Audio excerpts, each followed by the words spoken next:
ఇంకొక విషయం కూడా నచ్చదు, స్ట్రైట్గా ఒక మాట చెప్తున్నాను, ఐ హేట్ జనగణమన. నాకు వందే మాత్రం అంటే ఇష్టం, నా దేశం అంటే ఇష్టం, వందే మాత్రం ఇష్టం, సారే జహాసే వచ్చే ఇష్టం. టీవీ సీరియల్స్ లేదు, సినిమాలు లేవు, యానిమేషన్ లేదు, జాబ్ లేదు, ఏమీ లేదు, ఏం చేస్తారు? నేనా? మంచి క్వశ్చన్ వేశారండి. అప్పుడప్పుడు అనిపిస్తుంది, నేను మా ఫ్రెండ్ లంబోదర్ అనుకుంటాం, అరే ఇవన్నీ కాదు లేరా కాశీ వెళ్ళిపోతారా అంటాడు. నేను కూడా అంట అప్పుడప్పుడు, మామ నువ్వు వెళ్ళిపోయేటప్పుడు చెప్పరా నేను కూడా వచ్చేస్తా అంట. ఇది ఇప్పుడు నేను మన కాన్వర్సేషన్ కొంతమందిని సంతోష పెట్టిండొచ్చు, కొంతమందికి అంటే బాధ పెట్టుండొచ్చు. సో బాధ పెట్టడం అనేది నేను కావాలని చేసింది కాదు, జరిగింది మాట్లాడాను.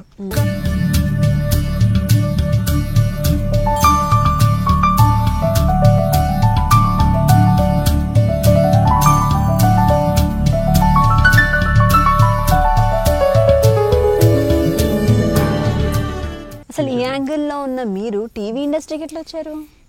అదే చెప్తున్నాను కదా, నేను ఎప్పుడు ఎక్స్పెక్ట్ చేయలేదు నేను ఈ ఇండస్ట్రీలోనే చేయలేదు. ఖమ్మము, పైగా సిక్కు, పైగా హిందూయిజము, దేవుడు భక్తి, ఈ యాంగిల్లో ఉన్న మీరు దానికి టీవీకి సంబంధమే లేదు కదా యాక్టింగ్ ఫీల్డ్. అంటే చెప్తున్నా, అంటే ఎంటర్టైన్మెంట్ అందరికీ మంచి చెప్పాలని ప్రయత్నిస్తాం అంతే. సీరియల్ అంటే అదే కదండి, ప్రతి ఫ్యామిలీలో ఉండే గొడవలు అవన్నీ. అంటే అంటే దాన్ని ఏమంటారు, మన ఇంట్లో తిట్టుకుంటూ కొట్టుకుంటే బాగుంటుంది, పక్కింటోడు కొట్టుకుంటే బాగుంటుంది, అది చూస్తే సరదా ఉంటుంది. అంటే కొన్ని నిజాలు చూపించాలి, అబద్ధాలు చూపించాలి, సో అందులోనే థ్రిల్లింగ్ ఉంటుంది. నా డేస్ ఎలా ఉంటున్నారో అది చూపిస్తున్నాం అంతే. So how was your first entry, how did it happen? Audition అంటే నాకు ఈ ఆలోచన లేదు. సో ఒక ఫ్రెండ్ వల్ల నేను ఇండస్ట్రీలోకి రావాల్సి వచ్చింది. అంటే ఫస్ట్ ఒక మూవీకి అనుకున్నారు, తర్వాత సడన్గా నేను అన్ని ఫైనల్ అయిపోయిన తర్వాత నన్ను సైడ్ చేశారు. అవును విన్నాను, happy days. Yes yes, Chaitanya అని మా క్లాస్మేట్ ఉండేది అమ్మాయి అనమాట. సో సడన్గా అంత అయిపోయింది. దాని తర్వాత ఏ క్యారెక్టర్ అందులో? టైసన్ అనుకున్నారు. ఓ ఫైన్, ఓకే.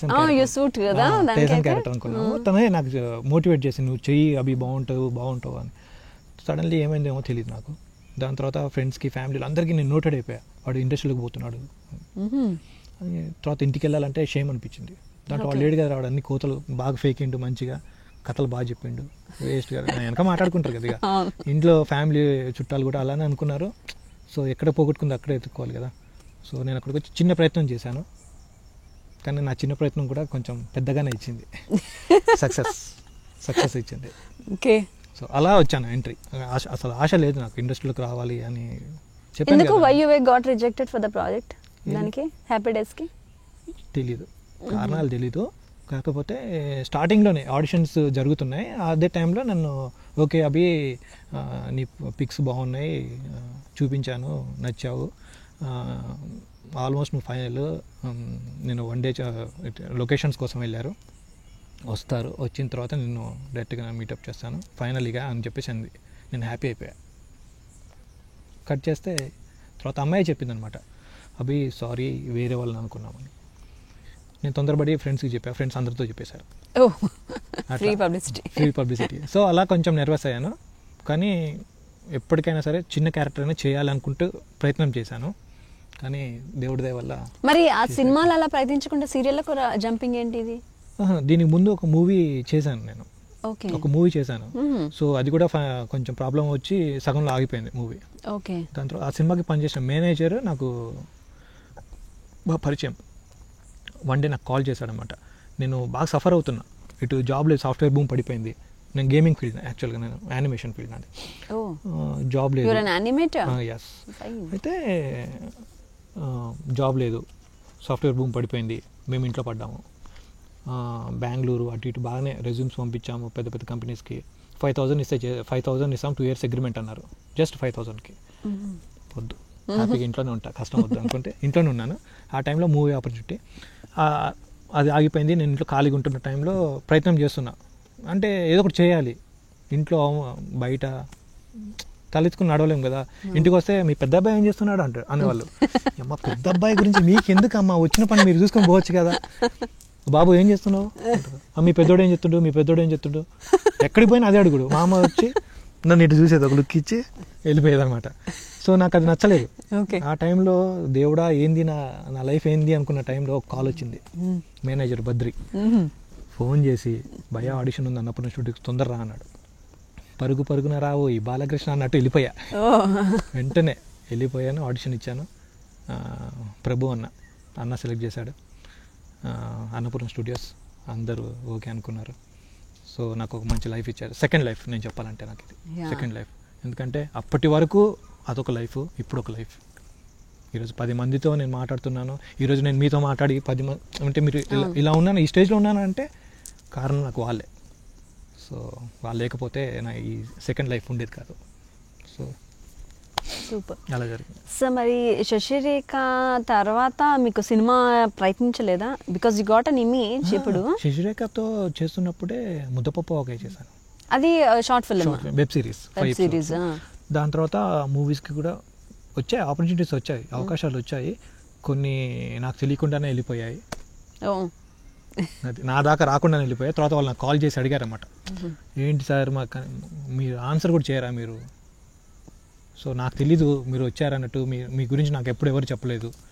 కొన్ని అనివార్య ఆ కారణాల వల్ల వాళ్ళు సైడ్ అయిపోయారు నాకు తెలియకుండా. వాళ్ళందరూ అనుకున్నారు కదా వీడికి యాటిట్యూడ్ ఎక్కువ అనేసి వాళ్ళు అనుకున్నారు. సో నాకు తెలీదు, నిజంగా నాకు తెలీదు. దాని తర్వాత ఇప్పుడు ఈ మధ్యలో ఒక మూవీకి కమిట్ అయ్యాను. Oh, you're doing a movie? Yes, movie. Main leader is a hero. Main with fights, songs, duets. అలాంటి అన్నీ ఉంటాయి. కాకపోతే దాంట్లో నేను అనేది ఏంటంటే నేను ఎప్పుడు ఎవరికి చెప్పాను. త్వరలోనే వస్తుంది, ఎంజాయ్ చేస్తారు. తెలుగు సినిమానే కదా? తెలుగు సినిమానే ఒక మంచి సినిమా చేస్తున్నాను. ఒక లవర్ బాయ్గా ఇన్నోసెంట్గా చూశారు. ఈ సినిమాతో ఇంకా కొంచెం కొత్తగా చూస్తారు. ఓకే, సరే. అసలు మీరు ముద్దపప్పు ఆవకాయలో you are perfect suitable for the character, but వాళ్ళకి మీరు ఎలా టచ్ అయ్యారు? How you got that offer? యాక్చువల్గా నాకు వన్ డే బాల అంటే మా సీరియల్లో బాల జానకమ్మ గారు నన్ను పిలిచి, నాన్న ఇట్లా ఒకటి అనుకుంటున్నారు నీ గురించి, షార్ట్ ఫిలిమ్స్ ఏమైనా చేసే ఆలోచన ఉందా, వెబ్ సిరీస్ లాంటివి ఏమన్నా అంటే, ఇప్పటివరకు ఏమనుకోలేదమ్మా, మంచిది ఉంటే నేను చేయడానికి రెడీగా ఉన్నానని చెప్పాను. అయితే ఇట్లా నీ గురించి ఒకళ్ళు అడుగుతున్నారు అని. తర్వాత పద్మా చౌదరి గారు అడిగారంట. సో పద్మా చౌదరి గారితో మాట్లాడాను నేను. మాట్లాడితే మేడం ఏంటి ఇట్లా అనుకున్నానంటే, అవును మేడం ఇట్లా అనుకుంటున్నాము, సో నువ్వు రెడీ అంటే నేను ఒకసారి ఇన్ఫామ్ చేస్తానన్నా. సో అటు నుంచి నాగబాబు సార్కి ఇన్ఫామ్ చేశారు, అటు నుంచి మేనేజర్ ఫోన్ చేశారు, తర్వాత నిహారిక గారు ఫోన్ చేశారు. స్టూడియోలో షూట్ నడుస్తుంది, ఆ రోజు ఫోన్ వచ్చింది, ఇట్లా అభి ఇట్లా అనుకుంటున్నాం మరి అనుకున్నాం, ఒకసారి వచ్చి మీరు కలుస్తారా అని. వెళ్ళాము, మాట్లాడుకున్నాం. జస్ట్ 1 hourలో ఫైనల్ అయిపోయింది. ముద్దపప్పు ఫైనల్ అయిపోయింది. సక్సెస్ఫుల్లీ ఇండియాలో టాప్ 10లో మా వెబ్ సిరీస్ ఒకటి అవ్వడం చాలా హ్యాపీగా ఉంది. అంటే ఎక్స్పెక్ట్ చేయలే ఇంత అప్లాస్ వస్తుంది. అంటే ఇంత ఎక్కడికి పోయినా ముద్దపప్పు ఓకే. నేను తెలియని వాళ్ళకు కూడా నేను అందరికి తెలిసిపోయాను. అవును, టీవీ కాకుండా యూట్యూబ్ వరల్డ్ వైడ్ తెలుగు వాళ్ళు ఎక్కడెక్కడ ఉన్నారు అందరికి ఇప్పుడు నేను తెలుసు, ముద్దపప్పు ఓకే. సో ఐ లవ్, ఎందుకంటే నాకు సెకండ్ స్టెప్ శశిరేఖ తర్వాత ఇంకా బెటర్ ప్రాజెక్ట్ ఏం చేయాలి అనుకుంటున్న టైంలో ముద్దపప్పుతో ఇంకొక స్టెప్. అసలు శశిరేఖ కంటే కూడా ముద్దపప్పులో you suit 100% for the character. It's like నీ కోసం డిజైన్ చేసినట్టు ఉంటుంది. చాలా మందిని ఎతికారంట, చాలా మందిని ఆడిషన్ చేశారు. నిహా తను ఎక్కడ కూడా కాంప్రమైజ్ అవ్వట్లేదు. So one day Nagababu sir చెప్పారంట, అభి ఉన్నాడు కదా, అభిని ఒకసారి టెస్ట్ చేయొచ్చు కదా. వాళ్ళు అనుకున్నారు, మాట్లాడారు. తర్వాత డైరెక్టర్ ప్రణీత్ అంటాడనమాట, భయ్యా మీరు పక్కా యాప్ట్ మా దానికి, మేము చాలా మంచి స్టెప్ తీసుకున్నాం మిమ్మల్ని చూస్ చేసుకొని, ఇప్పటికీ హ్యాపీ అవుతాడు. నేను ఫోన్ అప్పుడు ఆ మధ్యలో ఫోన్ చేసినప్పుడు చాలా అదే రెస్పెక్ట్, నేను ఫస్ట్లో ఉన్నప్పుడు రెస్పెక్ట్ ఎలా ఉంది ఇప్పటికి అదే రెస్పెక్ట్. చాలా మంచిగా మాట్లాడతాడు director Praneeth, talented. And cameraman Sagar అసలు చాలా బ్యూటిఫుల్గా చూపించారు. అండ్ మంచి వెబ్ సిరీస్, వాళ్ళు హ్యాపీ. నేను కూడా చేస్తానా లేదా అనుకున్నాను, కానీ నాకు తెలియకుండానే మంచిగానే చేశాను. సార్ ఫస్ట్ యాక్టింగ్ ఎలా వచ్చింది మీకు? ఏం రాదు, అసలు యాక్టింగే రాదు నాకు. శశిరేఖ బిగినింగ్లో వీడేం హీరో రా, ఎక్స్ప్రెషన్ లేదు, వీడు ఏం లేదు, వీడి హీరో ఎట్ అయిపోయాడు. వీడు ఏదో పైకి ఫేస్ మీద కొంచెం మంచిగా ఉన్నాడు అంతే, హెయిర్ స్టైల్ కొంచెం గడ్డం ఓకే అది చూసేసారు. కానీ వీడిని పెట్టుకొని చాలా తప్పు చేసాం అనుకున్న వాళ్ళు కూడా చాలా మంది. విత్ స్పెట్స్ యాక్ట్ చేశారు కదా ఫస్ట్ సీరియల్ నుంచి. నాకు యాక్చువల్గా చెప్పాను కదా, కంటి చూపు చాలా ఎక్కువ. ఇది తీసే నిజంగా ఇప్పుడు నాకు కూడా ఉన్నాయి, రివీల్ చేసేస్తున్నాను. నాకు కూడా స్పెట్స్ ఉన్నాయి అని వాడట్లేదే. ఇంకోటి ఏంటంటే స్పెట్సే నాకు సూటబుల్గా ఉన్నాయి అనేసి అది కమిట్ అయిపోయారు. సో తర్వాత డక్క ముక్కలు తిని తిట్లు తిని తర్వాత అరే నువ్వేం చేయట్లేదని వాళ్ళు వీళ్ళు ఫోన్ చేసి ఫ్రెండ్స్ కూడా చెప్పి తర్వాత ఏం చేయాలరా బాబు అనుకున్నప్పుడు నేను ఒకటే అనుకున్నాను అనమాట. అంటే ఈ ఒక డైలాగ్ ఉంది అంటే అది వాళ్ళకి చెప్పడం వీళ్ళకి చెప్పడం లేకుంటే ఇంకెలా చెప్పడం ఆలోచించడం కాదు, అది మనమైతే ఎలా చెప్తాం అంతే. నేను ఒకటే అది ఒకటే కాన్సన్ట్రేట్ చేశాను. అలా కొంచెం స్టెప్ బై స్టెప్ ఎక్కుతున్నప్పుడు మా వేణు సార్ డైరెక్టర్ తను వచ్చాక నాకు చాలా ఈజీ అయిపోయింది యాక్టింగ్ అంటే. ఇది అంతే అవి టెన్షన్ పడుతున్నావు అంతే నన్ను అలా గైడ్ చేశాడు నన్ను ప్రతిదీ. అంటే వాళ్ళు అంటారు కదా ఓనమాలు నేర్పించడం, నాకు అలా నేర్పించాడు వేణుగోపాల్ కవర్తపు మా డైరెక్టర్. అట్లా తన వల్ల ఈరోజు నటన అట్లా స్టార్టింగ్లో అసలు నాకు బేసిక్స్ కూడా తెలియదండి. అవే అంటున్నాడు ఏంటి సార్ అవే తీసుకో అవే ఏంటి నేను అంటే నాకు తెలియదు, బేసిక్స్ కూడా నాకు తెలియదు నిజంగా చెప్తున్నాను. కాకపోతే డైలాగ్ ఏమైనా ఇస్తే ఇలా చెప్పవచ్చు అని న్యాచురల్గా అడిగితే చేసేసేవాడిని. కానీ స్క్రీన్ ముందుకు రాగానే ఒక డైలాగ్ని ఇలా చెప్పాలని నాకేం తెలియదు. అది మా గురు నేర్పించారు ఇక మా డైరెక్టర్. ఓకే, ఇప్పుడు ఎన్ని మార్క్స్ తీసుకుంటారు మీరు 10కి యాజ్ అన్ యాక్టర్గా? అది నేను తీసుకుంటే అంటే ప్రతి ఒక్కళ్ళు అనుకుంటారు నేను బాగా చేస్తున్నాను అనుకుంటారు. సో నేనేం పర్సనల్గా ఉంటుంది కదా మనం చేసిన నేను బాగా చేశాను, ఓకే ఆర్టిస్ట్గా ఇప్పుడు నేను ఈ లెవెల్కి రీచ్ అయ్యాను అంటే నేనైతే ఇచ్చుకోలేనండి. నాకంటే నేను నేర్చుకోలేను. నేను ఇంకేం నేర్చుకోవట్లేదు, ఇంకా నేను చాలా నేర్చుకునేది కూడా చాలా. యాజ్ ఎ హ్యూమన్గా అయితే నేను 10కి 10 ఇచ్చుకుంటానండి. నేను కూడా ఇచ్చేసాను మీకు 10కి 10 ఇచ్చేసాను. ఏదన్నా సరే అండి జెన్యున్గా లవ్ చేయాలి, ప్రతి ఒక్కరిని జెన్యున్గానే చూడాలి, అంటే పాజిటివ్ జెన్యున్గానే.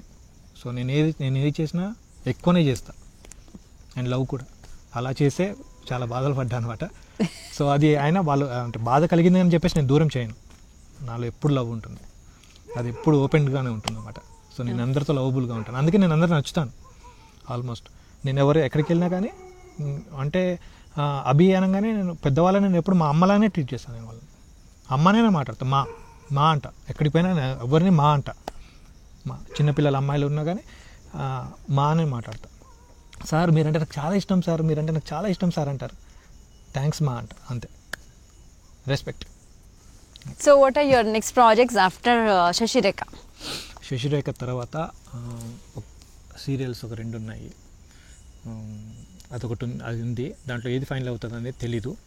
సో అదొకటి ఫైనల్ అవుతుంది ఇవాళ రేపో, త్వరలోనే చూస్తారు. అండ్ మూవీస్ ఒక 2 ఉన్నాయి. ఒకటి ఆల్రెడీ వర్క్ చేస్తున్నాను, ఇంకొకటి స్టార్ట్ అవ్వడానికి రెడీగా ఉంది. ఓకే, సో అది కూడా సస్పెన్స్, ముందే చెప్తే బాగుంటుంది కదా అట్లా అనమాట. ఇప్పుడు చేస్తున్న మూవీ ప్రమోషన్ కూడా లేదు, మేము చేయట్లేదు, నేను పబ్లిసిటీ కూడా చేయట్లేదు అనమాట. సినిమా అంతా అయిపోయిన తర్వాత గ్రాండ్గా పబ్లిసిటీ చేయాలని ఫిక్స్ అయిపోయాం. అందుకే ఓపెనింగ్ షాట్ కూడా మేము ఎక్కడ కూడా లీక్ చేయలేదు, చాలా సీక్రెట్గా నడుస్తుంది ప్రాజెక్ట్. సో తెలుగు సీరియల్ మాత్రం చేస్తున్నారు? తెలుగు సీరియల్ చేస్తున్నాను, కంటిన్యూ విత్ టీవీ. ఎందుకంటే నాకు లైఫ్ ఇచ్చిందే టీవీ అండి, నేను టీవీని ఎలా అవుతుందా.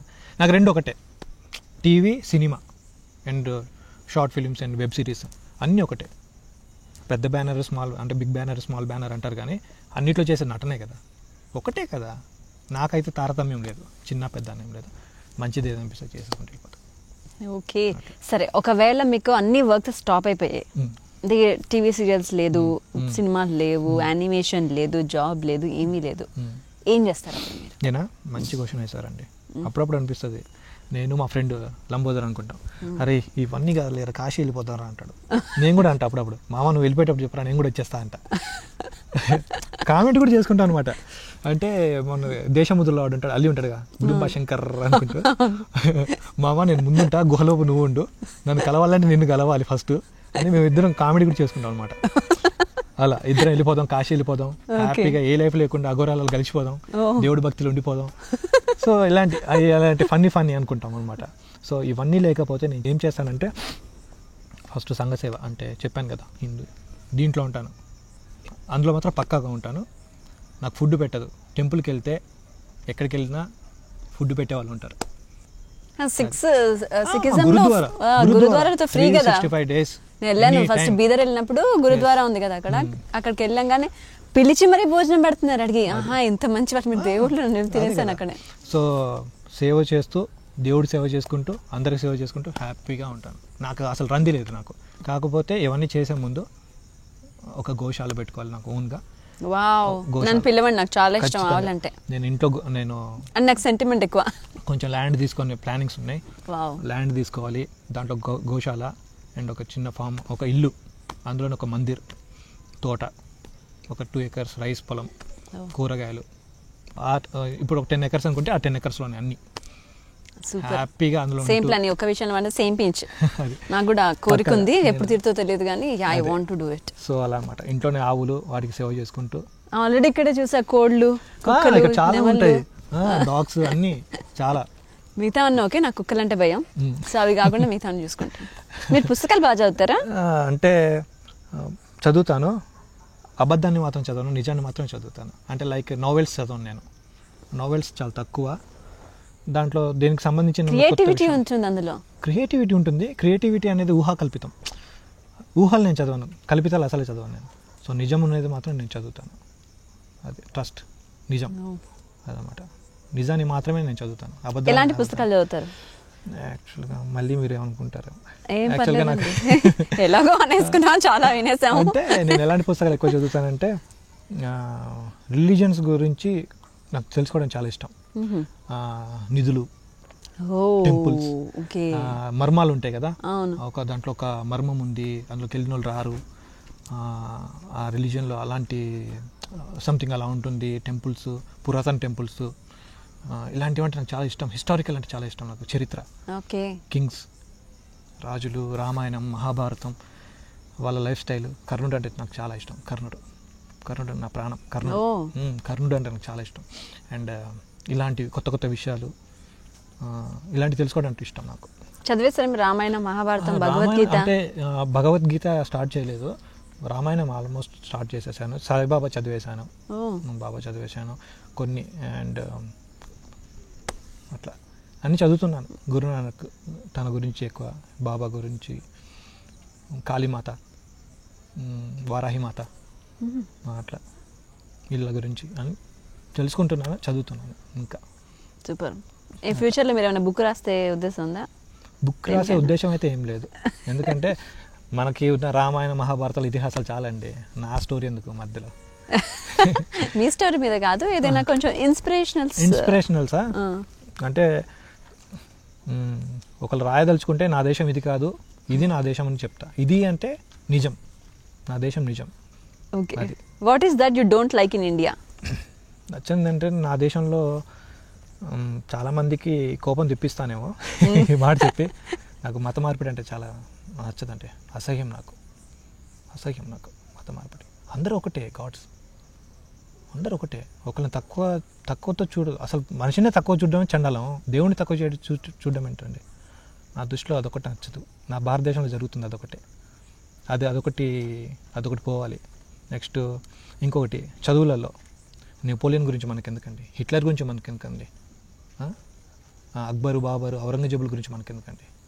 మనకు నేర్పించినవి చాలా ఉన్నాయి, వాటి గురించి చదవండి.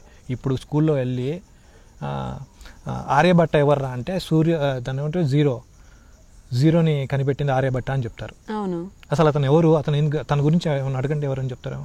ఫస్ట్ ఫ్లైట్ ఎవరు కనిపెట్టారు అని చెప్పేసి ఎవరో గురించి చెప్తారు.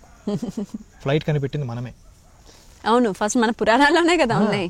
పుష్పక విమానాలు యాక్చువల్గా వితౌట్ రిమోట్ గాలిలో 1815 సెంచరీ, 50 సెంచరీ అంటే 90కి దగ్గరలో ఉన్న కాలం. ఎందుకంటే నేను బ్రీఫ్గా చెప్పట్లేదు, అది మీరు సెర్చ్ చేసుకుంటే తెలుస్తుంది. అందుకే నేను కావాలని చెప్తున్నాను. విత్ రిమోట్ ఎవరు ఎక్కకుండా కొన్ని ఫీట్స్ హైట్ జర్నీ చేసి వచ్చి సేఫ్గా ల్యాండ్ అయింది. దట్ ఈజ్ మన టెక్నాలజీ.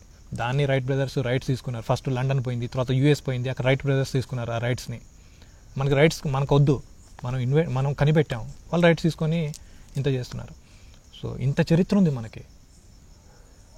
హనుమాన్ చాలీసాలో సూర్యుడికి భూమికి దూరం ఎంతుందో ఉంటుంది. అది కూడా నేను చెప్పాను. హనుమాన్ చాలీసా గురించి తెలుసుకోవడం కోసం నేను చెప్తున్నాను. నేను బ్రీఫ్గా చెప్పాను నేను ఇంత దూరం అని. ఇప్పుడు సైంటిస్టులు దాన్ని కనిపెట్టి ఇంత దూరం ఇంత ఎగ్జాక్ట్గా కౌంటింగ్ ఎలా చెప్పారు అనుకుంటారు. ఇది నా దేశం.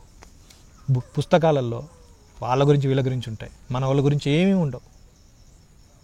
అవి నేర్పిస్తే దేశం గురించి అంటే వాల్యూ తెలుస్తుంది. అవి ఏమి లేవు. అండ్ వందే మాత్రం ఇంకొక విషయం కూడా నచ్చదు, స్ట్రైట్గా ఒక మాట చెప్తున్నాను, ఐ హేట్ జనగణమన. నాకు వందే మాత్రం అంటే ఇష్టం, నా దేశం అంటే ఇష్టం, వందే మాత్రం ఇష్టం, సారే జహాసా వచ్చే ఇష్టం, కానీ ఐ హేట్ జనగణమన. నాకు జనగణమన అంటే ఇష్టం ఉండదు. ఎవరికి అంటే ఇప్పుడు మనకు జాతీయ గీతం అయింది జనగణమన, అంటే ఎక్కడికి వెళ్ళినా జనగణమన పాడాలి, ఓకే. కానీ చాలామందికి తెలియనిది, తెలుసుకోవాల్సింది జనగణమన. జనగణమన అధినాయక జయహో. అధినాయకుడు ఎవరు అసలు అధినాయకుడు ఎవరు? మన భరతమాత అంటాం, భరత తండ్రి అన్నాం కదా మనం. అధినాయకుడు ఎవరు ఆ పాటలో?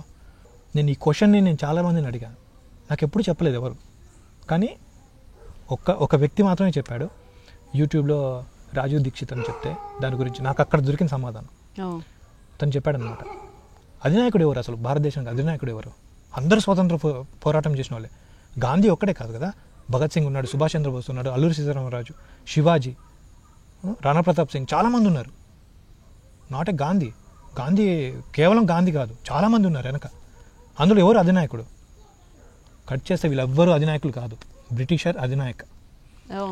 నువ్వు వేస్తే భిక్ష వేస్తే మేము స్వతంత్రం చేసుకొని పండగ చేసుకుంటాం, మీరు ఇచ్చేదే మేము ఇక్కడ తింటున్నాం, నదులు, రివర్సు, పర్వతాలు, ఆల్ రిలీజియన్స్ మీరు రాక కోసం ఎదురు చూస్తున్నాము, మీరు పడేస్తే ఒక ముష్టి పడేస్తే మేము బతుకుతాం ఇక్కడ సేఫ్గా, మీరు ఇచ్చే వాటితో మేము ఇక్కడ హ్యాపీగా ఉంటున్నాం, మీరు లేకపోతే మాకు ఈ భారతదేశమే లేదు అని అతను స్వాగత గీతం పాడారు. ఇది ప్రతి ఒక్కరు తెలుసుకోవాల్సింది ఏంటంటే, ఈ పాట ఎప్పుడు పాడారు, ఎందుకు పాడారు, ఎవరి కోసం పాడారు. తీయండి, బుక్స్ తీయండి, యూట్యూబ్లో సెర్చ్ చేయండి, అన్నీ చేయండి, తెలుస్తుంది భారతదేశ వాల్యూ. అసలు పాట ఏందో తెలుసుకోండి ఫస్ట్. జనగణమన ఎవరికి తెలియదు, వందే మాత్రం ఏందో తెలీదు, చాలా మంది మీనింగ్ కూడా తెలియదు. ఇంతుంది మీనింగ్ ఇందులో. అధినాయకుడు ఎవరు సెర్చ్ చేయండి, తెలుస్తుంది మీకే. తన రాక కోసం స్వాగత గీతం పాడారు రవీంద్రనాథ్ ఠాగూర్. ఓకే, అది. కానీ అందరూ మంచి వాళ్ళే, కానీ మన దేశము వాళ్ళ చేతిలో ఉంది, ఏం చేయలేని పరిస్థితి మంది. ఏదో ఒక ప్రయత్నం చేస్తే వాళ్ళు మెప్పించో, లేకుంటే బాధ పెట్టో, లేకుంటే తిరగబడో, ఏదో ఒక విధంగా నా దేశాన్ని కాపాడుకోవాలని మనసులు చంపుకొని ఒక పాటను రాశారు. అదే మన దాన్ని ఏమంటారు, అది వాళ్ళు లోకుగా తీసుకున్నారు. రవీంద్రనాథ్ ఠాగూర్ ఎంతో గొప్ప వాళ్ళు ఉన్నారండి, చెయ్యి నలిగి ఉంది, ఏం చేయాలి తెలీదు, ఏదో ఒక విధంగా వాళ్ళని మచ్చిక చేసుకొని మనం ఫ్రీడమ్ తెచ్చుకోవాలి అంతే, లేదా తిరగబడి తెచ్చుకోవాలి. అదొకటే ఫాలో అయ్యారు. అది మనల్ని మనం కాపాడుకోవడం కోసం ఏదో అణిగిమణిగి ఉన్నాం అంతే. సో అలాంటి లైఫ్, అలాంటి సందర్భంలో వచ్చిన పాట అది. సో నాకు జనగణమన అంటే నాకు అంత నచ్చదు, అట్లా అనమాట. కానీ ఐ లవ్ ఇండియా, నా దేశం కోసం నేను ప్రాణాలు ఇవ్వడానికి రెడీగా ఉన్నాను, అది అందులో నేను ముందుంటాను. సో యూ లవ్ యానిమల్స్ కదా? Yes. So you eat animals? తింటాను. ప్రేమతో తింటారా? తింటాను. ఎందుకు తింటానంటే, యాక్చువల్గా నాకు తెలిసి శక్తిని నమ్మేవాళ్ళు, అమ్మవారిని నమ్మేవాళ్ళు రిలీజన్ ఉంది మన భారతదేశంలో. రిలీజియన్స్ 3 రిలీజియన్స్, అమ్మవారి శక్తి అండ్ విష్ణు శివ. ఓకే, నేను అమ్మవారి అంశ. ఓకే, నాది అమ్మవారి అంశ. నా అంటే మా ఫాదర్ వాళ్ళు ఏదైతే జనరేషన్ వాళ్ళు అక్కడి నుంచి ఏదైతే వాళ్ళు సంప్రదాయంగా తీసుకొస్తున్నారో నేను అది ఫాలో అవుతున్నాను. నేను మధ్యలో వచ్చి నేను ఫాలో అవ్వట్లేదు. ఎందుకంటే అది చెడు అయి ఉంటే అక్కడే ఆగిపోయేది, అప్పుడే ఆగిపోయేది. అండ్ వైష్ణవాస్ పూజలు చేయడం, వెజ్, ఎవరిది వాళ్ళకు ఉంది. సో నా భారతదేశ కల్చర్ని నేను ఫాలో అవుతున్నాను. అంటే ఒకరిని బాధ పెట్టి నేను ఏ పని చేయట్లేదు. అట్లా శక్తి ఇస్తారు కదా, బలిస్తారు, అలాని శివాకు కూడా ఇస్తారు. అదే నేను పాటిస్తున్నాను, అంత మించి నా ఆచారాన్ని నేను పాటిస్తున్నాను. కావాలని నేను కోసేసి ఆవులను తినేస్తాను అంటారు కదా, దేవుళ్ళు ఎప్పుడు ఇలా బలి ఇవ్వమని అడగలేదు, మనుషులే తప్పు చేస్తున్నారు బలిచ్చి అంటే. అది కూడా కరెక్టే శక్తి. కానీ చాలా స్ట్రాంగ్ ఏంటంటే, ఇప్పుడు చూడండి ఎవరు పాటించారు. ఇప్పుడు మీరు అన్నారు కదా, మీరు తినరు కదా, చేయరు కదా అని. బిలీవ్ లేని వాళ్ళు కూడా ఈరోజు ఒక వెహికల్ తీసుకుంటే, ఈవెన్ కోడి కూడా కోయింది వాళ్ళు వెహికల్ బయట తీయరు. ఫస్ట్ పూజ చేయాలి, ఇల్లు కట్టినా పూజ చేయాలి. మరి అదెందుకు చేస్తారు? నమ్మకం లేని వాళ్ళు కూడా చేస్తారు. ఇది ప్రతి ఇంట్లో ఉంటుంది. అంటే ఒక భయం కాదు, నిజం. అంత ఈజీగా చేయరు కదా. అంటే what do you say that నిజంగానే బలి ఇవ్వాలి, అమ్మవారు కోరుకుంటారు, అమ్మవారు కోరుకుంటారు, శాంతిస్తారు అలా ఇస్తే అని. శాంతి అంటే అది అదొక రూల్ అంతే. అది అంటే ప్రతిదీ అది నిజమని కాదు, నమ్మకం. అది చేయడం వల్ల మంచి జరుగుతుంది, కీడు జరగదని ఒక నమ్మకం, అదొక ధైర్యం. అది సో ఫ్యూచర్లో మారుతానంటున్నారు? ఖచ్చితంగా మెల్లమెల్లగా. ఏ అలవాటునైనా మనం వెంటనే చేంజ్ చేసుకోలేము, స్లోగానే తగ్గించుకోవాలి. ఈ సీరియల్ స్టార్ట్ అయిన తర్వాత ఫాలోయింగ్ అమ్మాయిలు అంతా పెరిగిన తర్వాత ఏమైనా అమ్మాయి డైరెక్ట్గా వచ్చి ప్రపోజ్ చేసిందా?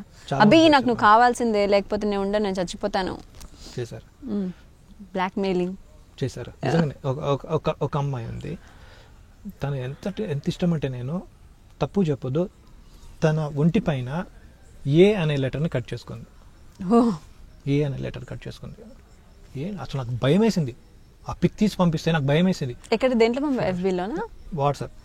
నా నెంబర్ ఎవరు ఇచ్చారు అంటే, మీ నెంబర్ నా ఒక్కదాని దగ్గర కాదు, మా కాలేజ్లో చాలా మంది దగ్గర ఉందండి. నా నెంబర్ ఎవరు ఇచ్చారు అంటే, సో అండ్ సో ఇచ్చారు. స్ప్రెడ్ అయిపోయింది నెంబర్ నాది ఈవెన్ ఇప్పటికీ. అంటే ఒక అమ్మాయి అలా చేసింది అని నాకు చాలా కోపం వచ్చింది. అరే నేను జస్ట్ యాక్ట్ చేస్తున్నానమ్మా, నేను నా గురించి ఏం తెలుసు, నేను అసలు మంచోడిని కాదని చెప్తాను నేను ఎక్కడికి పోయినా. సో అది ఓన్లీ ఎఫెక్షన్ నేను చెప్పేది, అది లవ్ కాదు. నేను నమ్మను లవ్ని.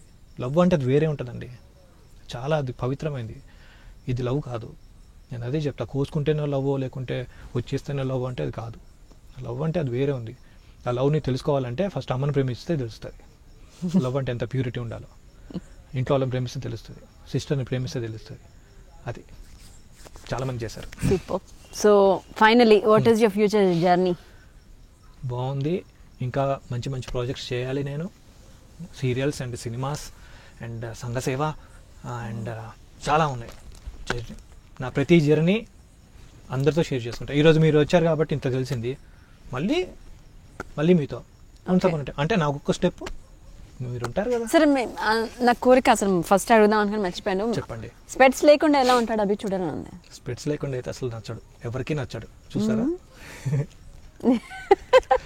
కొత్తగా ఉంటా స్పెట్స్ తీసేస్తే. మిర్రర్ లో కూడా స్పెట్స్ పెట్టుకుని చూసుకుంటారా మీరు? వితౌట్ స్పెట్స్ ఎప్పుడు అంటే you don't like your self without specs? yes, నాకు ఎప్పుడు స్పెట్స్ ఉండాలి. చష్మా ఉంటేనే నాకు అందం. ఓకే, అంతే.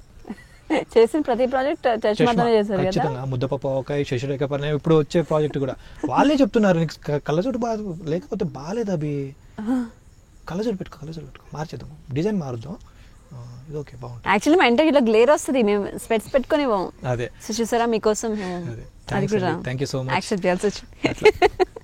అందరూ స్పెట్స్ తీసేస్తే బాగలేవు అభి, నువ్వు అస్సలు బాగలేవు, నువ్వు అభిలానే లేవు అన్నారు. ఎక్కడికి పోయినా అది అడుగుతారు అన్నమాట. సో అందుకే స్పెట్స్ తీయను ఎప్పుడు. మీరు father's day, mother's day, new year, children's day, చెత్త పోయే కాలం అంటారు కదా, అది ఇదే. ఎందుకండి చెత్త డేలు? Father's day, mother's day, lovers day ఏంటి మధ్య ఏదో వచ్చింది. ఇప్పుడు న్యూ ఇయర్ ఒకటి, తర్వాత ఫ్లవర్స్ డే, హగ్స్ డే, బొంద డే. ఎందుకండి చెత్త చెదరం కాబట్టి పనికి మాలిన డేలు ఇవన్నీ మనకి దొరకట్లేదు మన దేశంలో. చెప్పండి, ఫారెన్లో మదర్స్ డే ఎందుకు చేసుకుంటారు? పిల్లల్ని కన్న తర్వాత వాళ్ళ లైఫ్ వాళ్ళదే, పట్టించుకోరు, కేరింగ్ చేసుకోరు. స్కూల్ డేస్ నుంచి వాళ్ళ లైఫ్ వాళ్ళు స్టార్ట్. అమ్మ ఎక్కడ ఉంటుంది, నాన్న ఎక్కడ ఉంటుండు, కొడుకు ఎక్కడ ఉంటాడు, ఎవరు ఎక్కడ ఉంటారో ఎవరికి తెలీదు. ఏదో ఒకసారి చుట్టం సూపుకు పోయినట్టు సంవత్సరంకో 10 సంవత్సరాలకో 5 సంవత్సరాలకో ఒకసారి పోయి అమ్మని కలిసి వస్తారు, ఉన్నావా బతుకున్నావు అని చెప్పుకోవడానికి. ఏదో గుర్తు మెమరీ అని చెప్పేసి అమ్మలు మంచిగా ఉండాలని చెప్పేసి ఒక డే పెట్టుకున్నారంట. తొక్క ఇంట్లో ఉండవచ్చు కదా, వాళ్ళ కట్టుబాట్లు అక్కడ ఉన్నాయి. మన ఇండియాలో ఎందుకండి పొద్దున్న లేతే అమ్మని చూస్తుంటాం, మదర్స్ డే ఎందుకు? ఇప్పుడు అందరూ వెళ్ళిపోతున్నారు కదా, ఎక్కడ ఉంటున్నారు? అదే అంటున్నా కదా, దాన్ని ఏమంటారు, పులిని చూసి నక్క వాత పెట్టుకుంటుంది అంట. ఇప్పుడు అమెరికా పోయారు, అక్కడ అలవాట్లు మనకి ఎందుకు రుద్దుకోవడం? ఫారెన్ అలవాట్లు మనకెందుకండి? చెత్త వేస్ట్ పనికిమాలిన డేస్ అంటే ఇవే. FBలో నాకు వస్తూ ఉంటాయి, ఆ డే వచ్చింది ఫ్రెండ్షిప్ డే అని. 24 గంటలు అమ్మ నాన్నలతో ఉంటాం, ఫ్యామిలీతో ఎంజాయ్ చేస్తాం, ఫ్రెండ్స్తో ఉంటున్నాం, దానికంటూ సపరేట్ డే ఎందుకు? స్పెషల్ గా వాళ్ళని అప్రిషియేట్ చేసి, వాళ్ళని పొగిడి, వాళ్ళకి రెస్పెక్ట్ ఇచ్చి, వాళ్ళకి ఏంటంటే అదే రోజు వచ్చింది ప్రేమ. ఒక రోజు మంచి సర్ప్రైజ్ గిఫ్ట్ ఇచ్చి, అదే అంటున్నా కదా, ప్రేమ వాళ్ళకి అప్పుడే వచ్చింది. ఫ్రెండ్షిప్ డే అన్నప్పుడు, ఫ్రెండ్షిప్ డే రోజే ఫ్రెండ్ అంటే ప్రేమ వచ్చింది. అది గుర్తింపు అనమాట, నాకు ఒక ఫ్రెండ్ ఉన్నాడని గుర్తింపు. ఇట్లా లవర్స్ డే అంటే అప్పుడే లవర్ గుర్తుకొచ్చింది. ఒక అమ్మాయి ప్రపోజ్ చేసే డే ఇదని పెట్టుకున్నారు. లేకుంటే మదర్స్ డే, అమ్మని ఈరోజు చూడాలి, మిస్ అవుతున్నామని అదొక డే. న్యూ ఇయర్ ఎందుకండి? మనకి పండగలు, మంచి మంచి పండగలు ఉన్నాయి, మంచి మంచి ఫ్యామిలీస్ ఉన్నాయి, ఇవి చాలు మనకి. ఎందుకండి నేను అసలు ఫాలో అవ్వను. ఎవడన్నా చెప్తే నాకు నవ్వు వచ్చింది, ఫస్ట్ కోపం వచ్చింది. మామ హ్యాపీ ఫ్రెండ్షిప్ డే మామ అంటారు. ఏదో మామ హ్యాపీ ఫ్రెండ్షిప్ డే రా అని చెప్తా. నేను హ్యాపీ న్యూ ఇయర్ చెప్పలేదు. నేను న్యూ ఇయర్స్ నేను సెలబ్రేట్ చేసుకోను, అసలు చేసుకోను నేను ఆ డే. ఏదో ఇంటి ముంగట ఏదో కలర్స్ వేస్తారు, వాటిలో ఒక హ్యాండ్ వేస్తా రంగులు వేయడం కోసం, లేదా ఒక చిన్న సాటిస్ఫాక్షన్. అలా కూడా కొంచెం సంతోషం దొరుకుతుంది కదా. మీరు ఉగాదిని సెలబ్రేట్ చేస్తారు, అప్పుడు హ్యాపీ న్యూ ఇయర్ చెప్తాను. ఉగాది మన సంవత్సరం అదే కదా, మన మొదటి సంవత్సరము, మొదటి పండుగ వినాయక చవితి అండ్ ఉగాది ఇవి ఉన్నాయి కదా. అవి ఉండగా మనకి ఇవ్వందుకు చెత్త ఇవి డేస్ నేను పట్టించుకోను, నాకు నచ్చవు కూడా. అది అట్లీస్ట్ బిజీ లైఫ్ లో ఆ రోజు కలిసి స్పెండ్ చేసుకోవచ్చు. సో మీరు అన్నదానికి ఒక రాఖీ ఉంది, రాఖీ అయితే ఉంది కదా మన కోసం, మంచి గిఫ్ట్స్ వస్తాయి ఒరిజినల్. సో నేను కూడా ఆబ్వియస్ గా గిఫ్ట్లు ఇస్తున్నా. చెల్లెలు ఉన్నారా? ఉన్నారు, 4 చెల్లెలు ఉన్నారు. అంటే ఓన్ కదా, అంటే కజిన్స్ 4 చెల్లెలు ఉన్నారు. ఒకప్పుడు మా ఇంట్లో ఆడపిల్ల ఎందుకు పుట్టలేదు అని నేను బాధపడేవాడిని, ఎందుకంటే మాకు రాఖీ కట్టేటోళ్ళు లేరు, అప్పుడు లేరు పిల్లలు. అప్పటికి మా ఫ్యామిలీలో ఆడపిల్లలు లేరు. ఇప్పుడు అమ్మాయి అనుకుంటున్నారు, ఎందుకంటే ఇప్పుడు పిల్లలు అందరూ ఉన్నారు, వాళ్ళందరూ రాఖీలు కట్టడానికి రెడీగా ఉంటారు. ఇప్పుడు నా చేయి కూడా అందుకోసం అయితే ఓకే. అదే అమ్మాయిలను చూసి అమ్మాయి నాకు చెల్లెలు లేరు అనుకోవట్లేదు. నేను చాలా బాధపడేవాడిని, బయటికి వెళ్ళాలంటే ఒక షైగా ఫీల్ అయ్యేవాడిని. అందరికి చేతికి రాఖీలు ఉంటాయి, నా చేతికి రాఖీలు ఉండవు. మా అత్తయ్య వాళ్ళు అంటే మా ఫాదర్ కట్టడానికి వస్తారు, మా అత్తయ్య వాళ్ళు మమ్మల్ని మాకు కడతారు, సరదా కోసం కడతారు అన్నమాట. ఆ రాఖీ కట్టుకున్నప్పుడు మేము బయటకు వచ్చేవాళ్ళం. నేను చాలాసార్లు బాధపడ్డాను అనమాట, రాఖీ తీయదే నా చేతికి అని. ఇప్పుడు నేను వద్దు అని కట్టడానికి చాలా మంది ఉన్నారు, చాలా మంది దొరికారు. I love that. సో ఎంజాయ్మెంట్కి, పండుగలకి, కొత్త బట్టలకు గిఫ్ట్లు వస్తున్నాయి అంటే రాఖీ పండుగ ఉంది, హ్యాపీగా. సో ఫైనలీ నౌ ప్రతాప్, నేను ఈరోజు అభిని కాదు ప్రతాప్ని ఇంటర్వ్యూ చేశాను, ప్రతాప్ గురించి బాగా తెలుసుకున్నాను. అట్లా. అండ్ ఇంకొకటి ఇందులో నేను స్ట్రైట్గా ఒక విషయం చెప్పాలనుకుంటున్నాను. ఇది ఇప్పుడు నేను మన కాన్వర్సేషన్ కొంతమందిని సంతోష పెట్టిండొచ్చు, కొంతమందికి అంటే బాధ పెట్టుండొచ్చు. సో బాధ పెట్టడం అనేది నేను కావాలని చేసింది కాదు, జరిగింది మాట్లాడాను. సో దాన్ని నన్ను చెడ్డవాడిగానో లేకుంటే వీడు ఇట్లా చేశాడనో నా మీద కోపం మాత్రం పెట్టుకోకండి. కానీ అభికి షార్ట్ టెంపర్ బాగా ఎక్కువ, చాలా ఎక్కువ. ఎవరైనా కోపం వచ్చామని అంటే తిట్టేస్తారా? ఖచ్చితంగా. నాకు మీకు షార్ట్ టెంపర్ కి చాలా దూరంగా ఉంటుంది అనిపించింది, అందుకే ఉంటున్నాను. నా కోపం ఈరోజు అంటే నేను భక్తిలోకి వెళ్ళాను కాబట్టి ఆల్మోస్ట్ నేను చాలా కంట్రోల్ చేసుకుంటున్నాను నా కోపాన్ని. సో ఏంటంటే కొట్టుకోవడం, తిట్టుకోవడం, లేకుంటే ఈగోస్ పెట్టుకోవడం, కక్షలు, ఇవన్నీ నాకు నచ్చదండి. ఎందుకండి, చిన్న లైఫ్ మంది, ఇంత షార్ట్ లైఫ్ మంది. మతం రాదు వెనక, మతం రాదు, ఆస్తులు రావు, పాసులు రావు, ఎవరు రారండి మన వెనక. ఈవెన్ డబ్బు కూడా రాదు. ఇంత చిన్న లైఫ్లో ఇంత డిస్టర్బెన్సెస్ ఎందుకు మనకి, చెప్పండి. ఎందుకు డిస్టర్బెన్సెస్ ఎందుకు? నువ్వు ఏడిపోతే నాకేంద్ర భయ్, నువ్వేంద్ర భయ్ నాకు చెప్పేది స్వల్దీప్, ఇలాంటివి ఉంటాయి. లేకుంటే అదని ఇదని దేని గురించో ఫైటింగ్, ఇవన్నీ నాకు నచ్చదు, అసలు నచ్చదు. మనలాగా మనం ఉందాం, ఓకే. వాళ్ళ గురించి వీళ్ళ గురించి ఎందుకు మనకి? సో అదొకటి ఉంటుంది. కానీ నాకు తక్కువ చేసి మాట్లాడితే నాకు వచ్చేస్తుంది అన్నమాట కోపం, ఎక్కడలేని కోపం వస్తుంది. సో నాకు అది నచ్చదు. తొందరపడి తిట్టడము, ఒక మాట అనేయడం, కొట్టుకోవడం, ఇవి నాకు నచ్చదు. ఏదంటే సాఫ్ట్గా కూర్చొని మాట్లాడుకుందాం, డిస్కస్ చేసుకుందాం, నాకు అలా అనిపిస్తుంది అన్నమాట. సో అందుకే నేను చాలా కంట్రోల్, నన్ను ఆల్మోస్ట్ కంట్రోల్ చేసేది లంబోదర్. వాడు నన్ను బాగా కంట్రోల్ చేస్తాడు, నన్ను చాలా కంట్రోల్ చేస్తాడు. వరే వద్దురా అంటాడు. అండ్ చిన్ని కృష్ణ గారు, మా మామయ్య అంటాను నేను, ఆర్టిస్ట్ చిన్ని కృష్ణ గారు, వీళ్ళిద్దరు నాకు అలా అనమాట. సో ఈ షో చూస్తున్న అందరికీ చాలా చాలా థ్యాంక్స్ అండి. మీ లవ్ అండ్ ఎఫెక్షన్ మాకు ఎప్పుడు ఉండాలి. ఈ షోని బిగ్ హిట్ చేయండి, సూపర్ హిట్. ఆల్ షోస్, ఇది ఒక్కటే కాదు, నెక్స్ట్ ఎపిసోడ్స్ ఏవేవైతే ఉన్నాయో మంచి సక్సెస్కి రావాలి. అండ్ నేను ఏమైనా తప్పుగా మాట్లాడు క్షమించండి, నేను చాలా చిన్న పిల్లవాడిని. అంటే అదే మీ ఇంట్లో అంటే ఒక పిల్లవాడు తప్పు చేస్తే అమ్మ నానే కదా, కొట్టి చెప్పరు, ప్రేమగా చెప్తారు, తిట్టి చెప్పరు, ప్రేమగా చెప్తారు. సో నేను ఏది మాట్లాడినా ఏది చేసినా ఒకవేళ ఎవరైనా హర్ట్ చేసి ఉంటే క్షమించండి. సో నేను మాట్లాడింది అయితే నేను తప్పు అనుకోవట్లేదు, ఏది మాట్లాడిన నిజం అనుకుంటున్నాను. సో అది కూడా నచ్చకపోయి ఉంటే అయినా నన్ను క్షమించండి. Finally super. సో ఏమైనా నచ్చినా నచ్చకపోయినా కమెంట్ చేయండి, తిట్టాలనుకుంటే తిట్టేసేయండి. మీరు రిప్లై ఇస్తారు కదా అందరికి? ఇస్తాను. ఓకే. కానీ కొంచెం నేను సోషల్ మీడియాలో కొంచెం తక్కువగా ఉంటాను, అది ఫ్యాన్స్ కి తెలుసు, బాగా తిట్టుకుంటా ఉంటారు నన్ను. మీరు మామూలుగా నేను ఏ పార్టీస్ లో ఏ గెట్ టుగెదర్స్ లో కూడా మిమ్మల్ని చూడలేదు. వెళ్ళాను. యూ డోంట్ అటెండ్ కదా? వెళ్ళాను, పార్టీస్కి వాటికి వెళ్ళాను నేను. ఆల్మోస్ట్ చాలా దూరం ఉంటాను నేను వాటికి, ఎందుకో నాకు నచ్చదు అంతే. కానీ అది చెడ్డదని నేను చెప్పను, నాకెందుకు మనసు కనిపించదు. పర్లేదు, మా ఆడియన్స్కి అయితే రిప్లై పెట్టండి, because we are there because they are there. Yes. Finally thank you so much. Yes, వచ్చినందుకు మీకు పిలిచినందుకు, ఇంత మంచి లొకేషన్ చూపించినందుకు, ఇంత మంచి విషయాలు షేర్ చేసుకున్నందుకు మీకు థ్యాంక్స్ అండి. నవీన ది అల్టిమేట్ ఛానల్ అందరూ తప్పకుండా సబ్స్క్రైబ్ చేయండి please. So that is today's hang out with Abhi alias Pratap Singh. Yeah, is Pratap Singh. So Pratap మీకు బాగా నచ్చాడా, నచ్చలేదా? What ever it is comment చేయండి. మీకు ప్రతాప్ని ఇంకేమైనా క్వశ్చన్స్ అడగాలని ఉందా, అడిగేయండి, ఆయనతో రిప్లై ఇప్పిస్తా. And if you like the episode, to subscribe. If you don't like the episode, even though, to subscribe. And next Friday ఇంకొక మంచి ఇంటర్వ్యూతో మీ ముందుంటాను. బాయ్.